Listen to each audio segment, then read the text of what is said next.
नमस्कार दोस्तों, RJ education में आपका स्वागत है।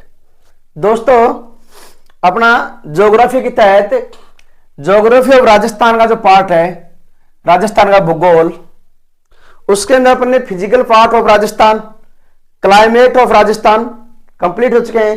थर्ड जो अपना टॉपिक है वो है the drainage system of Rajasthan, Rajasthan का अपवाह तंत्र, या अपने यूं बोले कि राजस्थान की नदियां, पार्ट फर्स्ट।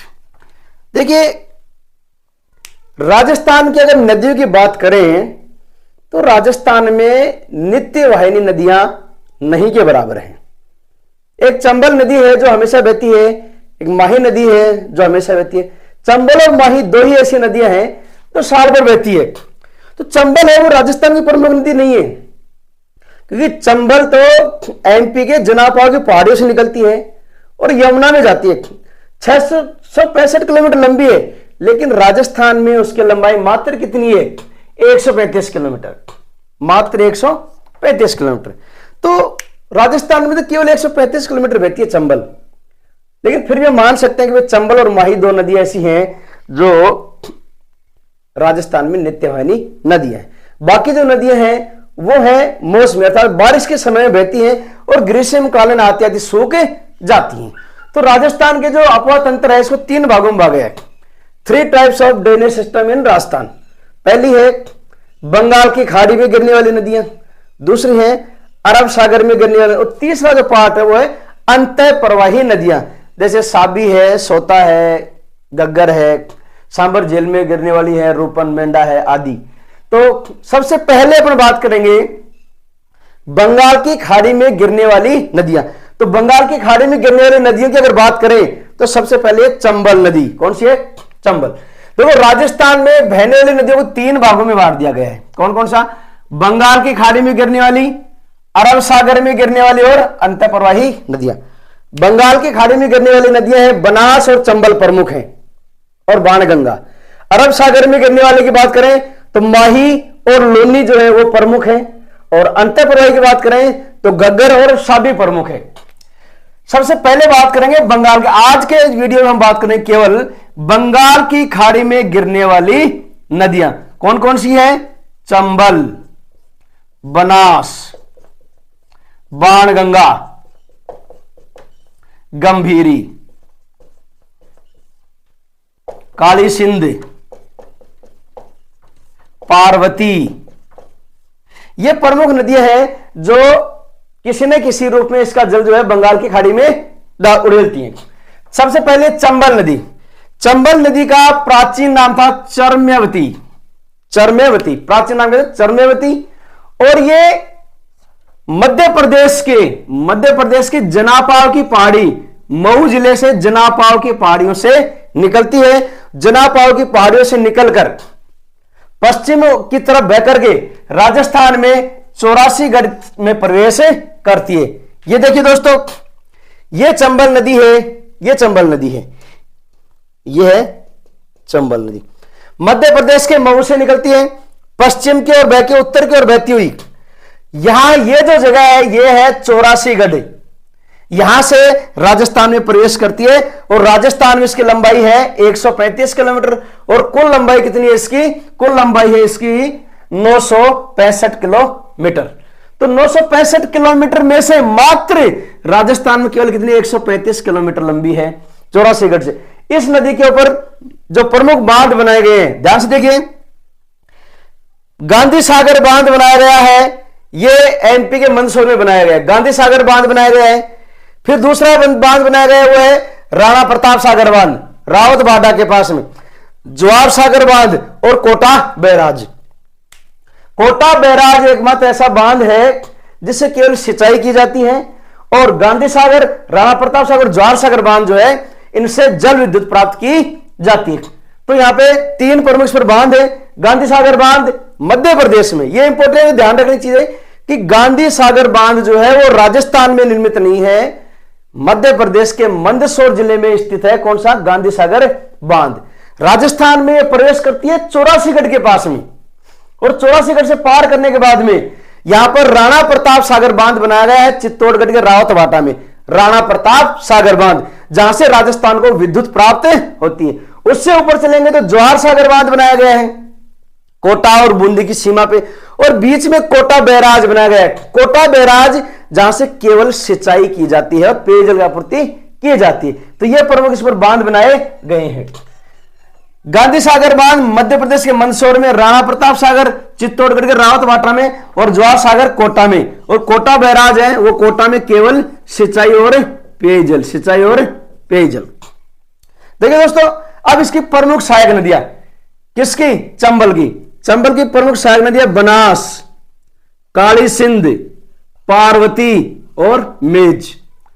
सबसे बड़ी नदी की बात करें तो इसकी सबसे मुख्य नदी, सहायक नदी है बनास, वन की आशा। बनास, बनास नदी राजस्थान में बहने वाली सबसे बड़ी नदी है और राजस्थान की सबसे महत्वपूर्ण नदी है, क्योंकि इसका उद्गम स्थल भी राजस्थान में है और इसका संगम स्थल भी राजस्थान में, इसलिए राजस्थान की प्रमुख नदी है बनास। बनास का उद्गम स्थल है राजस्थान में बहने वाली प्रमुख नदी है। इसका उद्गम है कुंभलगढ़ के निकट खमनोर की पहाड़ियां। ये देखिए दोस्तों, ये उदयपुर है, उदयपुर के पास में जो राजसमंद जिला है, राजसमंद के पास में कुंभलगढ़ के पास में खमनोर की पहाड़ियां हैं, यहां से ये नदी निकलती है। कौन सी? बनास की। लंबाई इसके 480 किलोमीटर, और सबसे बड़ी चीज ये 480 किलोमीटर पूर्णतः राजस्थान में है। बनास, वन की आशा, इसे बोलते हैं वन की आशा। और इसकी सहायक नदी देखो, सबसे इंपॉर्टेंट पर्सन जब भी आता है तो या तो चंबल की सहायक नदियां पूछता है, ये बनास के सहायक नदियां पूछता है। चंबल की सहायक नदियां प्रमुख है, काली सिंध है, पार्वती है, गंभीरी है, बनास। लेकिन बनास की सहायक नदियां बड़ी कंफ्यूज करती हैं, तो ये इंपॉर्टेंट पर्सन है। बनास की सहायक नदियां कौन कौन सी है? तो देखो, बनास की सहायक नदियां है बेड़स नदी, बनास की सहायक नदी, कोठारी नदी, खारी नदी बनास की, बांडी, मानसी, धुंध, मोरेल और मेनाल। सबसे इंपॉर्टेंट है बनास के सहायक नदियां बेड़च, खारी, कोठारी, बांडी, मानसी, धुंध और मोरेल और मेनाल। ये सब किसकी सहायक नदियां हैं? बेड़स, सॉरी, बनास की सहायक नदियां हैं। बेड़स नदी कहां से? अब देखो, इनकी जो सहायक नदियों की बात करें, बेड़स नदी निकलती है गोगोंदा के पहाड़ियों से। बेड़स नदी निकलती है उदयपुर के गोगोंदा के पहाड़ियों से। वहां जब निकलती है तो इसका नाम है आयड़ नदी। ध्यान से देना, जब गोगोंदा के पहाड़ियों से बेड़स नदी निकलती है तो इसका नाम है आयड़ नदी। और जब उदय सागर में गिर के पुनः जब निकलती है तब इसका नाम पड़ता है क्या? बेड़च। तो इंपॉर्टेंट है, बेड़स नदी उदयपुर की गोगोंदा के पहाड़ियों से निकली, उदय सागर झील में गिरी, और उदय सागर झील से जब पुणे जब ये निकलती है तब इसका नाम पड़ता है बेड़च। तो बेड़स नदी किस नाम से निकलती है शुरू में? आयड़ नदी के नाम से। कोठारी नदी है तो कोठारी नदी भी उदयपुर से निकलती है और भीलवाड़ा में जाके बनास में मिले जाते, भीलवाड़ा में बनास में मिल जाती है। कौन सी? कोठारी। खारी नदी है, खारी नदी उदयपुर के बिजराड़ा गांव से निकलती है, उदयपुर के बिजराला गांव की पहाड़ी से निकलती है। कौन सी? खारी। और ये निकल करके देवली टोंक के निकट बनास में मिल जाती है, टोंक के पास में बनास में मिल जाती। कौन सी? खारी। और इस बनास नदी पर टोंक में बीसलपुर बांध बनाया गया है। देखिए दोस्तों, बनास नदी खमनोर की पहाड़ी से निकली, खारी, कोठारी, बेड़च, बांडी, धुंध, मानसी, मोरल, ये इसके सहायक नदी है। और बीसल टोंक में बीसलपुर बांध बनाया गया है और यह अंततः चंबल में मिले जाती है। बात करें चंबल की सहायक नदियां, तो चंबल की सहायक नदियों में पहली है काली सिंध। काली सिंध जो नदी है ये एमपी के देवास से निकलती है और झालावाड़ 12 जिलों में बहती है और नौनेरा के निकट चंबल में मिल जाती है। यह है काली सिंध। देवास एमपी से निकल रही है, देवास से, और 12 और ये झालावाड़ में बहती हुई, और ये जो नौनेरा है यहां नौनेरा के निकट चंबल में मिले जाती है, नौनेरा के पास में। दोस्तों, जब भी सहायक नदियां पढ़ो तो सहायक नदियां कौन सी नदी कहां से किन जिलों में और कहां मिल रही है, यह सबसे बड़े इंपॉर्टेंट है। उसके बाद में है पार्वती नदी। पार्वती नदी की बात करें तो यह भी मध्य प्रदेश के सीहोर से निकलती है। और देखो ये पार्वती 12 और सवाई माधोपुर में बहके, 12 और सवाई माधोपुर में बहके पालिया के निकट, यहां पे क्या है? पालिया। पालिया के निकट जो है चंबल में मिल जाती है। चंबल एकमात्र ऐसी नदी है जो राजस्थान और एमपी की, ये है मध्य प्रदेश और ये है राजस्थान, एमपी और मध्य प्रदेश की सीमा बनाती हुई बहती है चंबल नदी। तो पार्वती नदी कहां से निकलेगी? एमपी के सीहोर से निकलती है, बारां और जैसलमेर मध्य पर बहके पालिया के निकट चंबल में मिल जाती है। अब देखो नोनेरा में कौन सी नदी मिलती है? काली सिंध, और पालिया में पार्वती, पालिया में पार्वती। ब्राह्मणी नदी की बात करें जिसका नाम वापनी भी है, वापनी या ब्राह्मणी, ये चित्तौड़गढ़ के हरिपुरा गांव से निकलती है और भैंस रोडगढ़ में चंबल में मिल जाती है। कौन सी है ये? वापनी ब्राह्मणी। देखो ये चित्तौड़गढ़ से निकली हरिपुरा गांव से और ये चंबल में आके मिल गई, कहां पे? भैंस रोडगढ़ के पास। देखो उदयपुर की बिजराला गांव की पहाड़ियों से तो कौन सी नदी निकलती है? खारी, और हरिपुरा गांव से निकलती है कौन सी? ब्राह्मणी। तो खारी उदयपुर के बिजराला गांव से निकलती है, बनास से मिलती है, और ब्राह्मणी नदी जो है ये निकलती है कहां पे?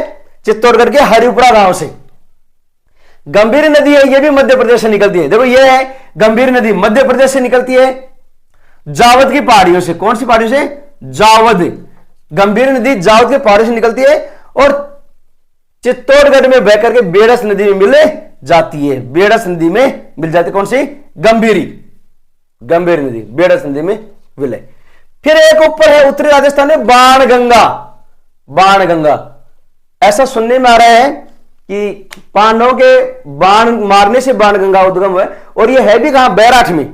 और बैराठ जो है एक ऐसा स्थान है जहां पांडवों ने अपना अज्ञातवास बिताया था।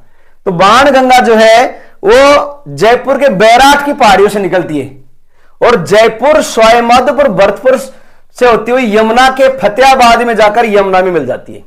यूपी के फतेहाबाद में यमुना में मिलती है। तो देखो यमुना की सहायक नदी है बाणगंगा, चंबल की सहायक नदी नहीं। यमुना की प्रमुख सहायक नदी है चंबल और बाणगंगा। तो बाणगंगा जयपुर के बैराठ से निकलती है, सवाईमाधोपुर, भरतपुर बहती हुई यूपी के फतेहाबाद में जाके यमुना में मिल जाती है। ये प्रमुख नदियां कौन सी है? बंगाल की खाड़ी में गिरने वाली नदियां, बंगाल की खाड़ी में गिरने वाली नदियां। इसके बाद हम बात करेंगे अरब सागर में गिरने वाली नदियों की। तो पहला हमारा पार्ट है वो है बंगाल की खाड़ी में गिरने वाली नदियां, दूसरा जो पार्ट होगा वो होगा अरब सागर में गिरने वाली नदियां और अंतःप्रवाही नदियां। जय हिंद, जय भारत।